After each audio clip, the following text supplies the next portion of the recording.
Jeudi 5 août, bonjour chers téléspectateurs d'Afrique Sport TV, bienvenue dans ce nouveau numéro de Transfert Afrique. On démarre de nombreux clubs italiens, AS Milan, Lazio, Naples, Atalanta, Bergame avaient manifesté leur intérêt pour Boubacar Kamara. La presse italienne rapportait même ces derniers jours qu'il existerait un accord de principe entre le joueur et les Rossoneri. Toutefois, cette information n'a pas été confirmée en France. Ces derniers jours, la presse anglaise informait que Newcastle avait formulé une offre aux alentours de 11,7 millions d'euros pour s'attacher les services de Boubacar Kamara, une offre qui devait être déclinée par Pablo Longoria puisqu'il espère une somme entre 20 et 25 millions d'euros pour se séparer de son joueur. Toutefois, le quotidien régional apporte un autre détail. D'après les informations, Boubacar Kamara pourrait profiter d'un départ de Jules Koundé pour se diriger du côté de Séville la saison prochaine, mais la Provence n'évoque pas d'offre de la part des deux clubs. Reste donc à savoir de quelle manière évolueront ces différentes prises de renseignements.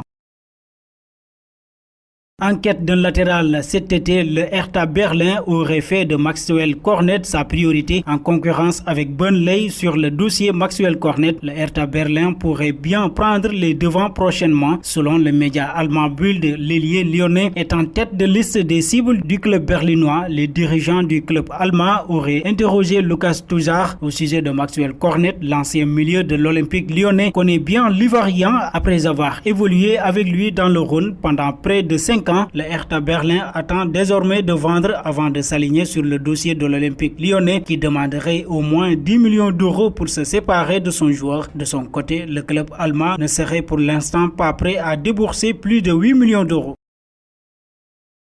Parlons de Wilfried Zaha. Depuis qu'il a annoncé son désir de quitter son club, l'affaire reste muette. Wilfried Zaha veut un nouveau challenge et ne le cache plus. L'international ivoirien avait informé son club Crystal Palace de son souhait de partir cet été comme lors des précédents mercato, mais Zaha semble désespéré et se concentre sur sa prochaine saison. S'il ne trouve pas de prétendant sous contrat avec Crystal Palace jusqu'en juin 2023, l'attaquant espère obtenir un bon de sortie. Selon la presse britannique, la direction du club serait favorable à une vente de sa star. Tottenham pourrait relancer la piste qu'en cas de départ d'Harry Kane. Lors des précédents mercato, Arsenal et Everton ont tenté en vain de le signer. Toujours dans Transfert Afrique, une offre serait en préparation pour le défenseur central gambien. Avec le départ de Ben White pour Arsenal, la formation de Brighton va devoir s'offrir un défenseur central lors de ce mercato d'été. Selon le média ANSA, le nom d'Omar Colley aurait été coché. Âgé de 28 ans, ce dernier évolue actuellement sous les couleurs de la Sampdoria où il dispose d'un contrat jusqu'en juin 2025. Une première offre de 10 millions d'euros aurait été transmise pour l'international gambien. Une somme refusée par le pensionnaire de Serie A à qui demande au maximum 20 millions d'euros.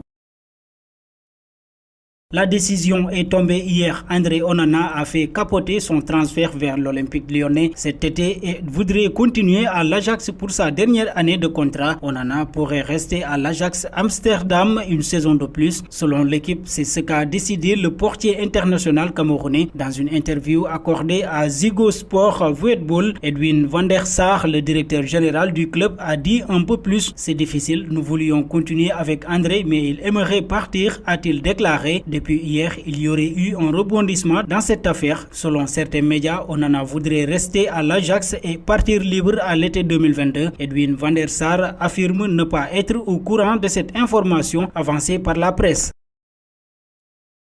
Terminons le journal avec Ilexi Moriba. Selon des informations du Mundo Deportivo, les dirigeants du FC Barcelone refusent de revoir leur proposition pour la prolongation de son contrat. Le milieu de terrain de 18 ans arrive en fin de contrat en juin prochain. Ses représentants veulent un meilleur salaire, mais les positions du club catalan sont fermes. Le dossier Ilexi Moriba n'avance pas pour le FC Barcelone. Sous contrat jusqu'en juin 2022 avec le club catalan, le milieu de terrain du Barça refuse à ce jour d'accepter la proposition de prolongation qui lui est soumise, comme l'indique le Mundo Deportivo. Et voilà, chers amis téléspectateurs d'Afrique Sport TV, ce qui met fin à ce journal. Merci de nous avoir suivis, mais avant de vous quitter, vous pouvez toujours donner vos avis en commentaire.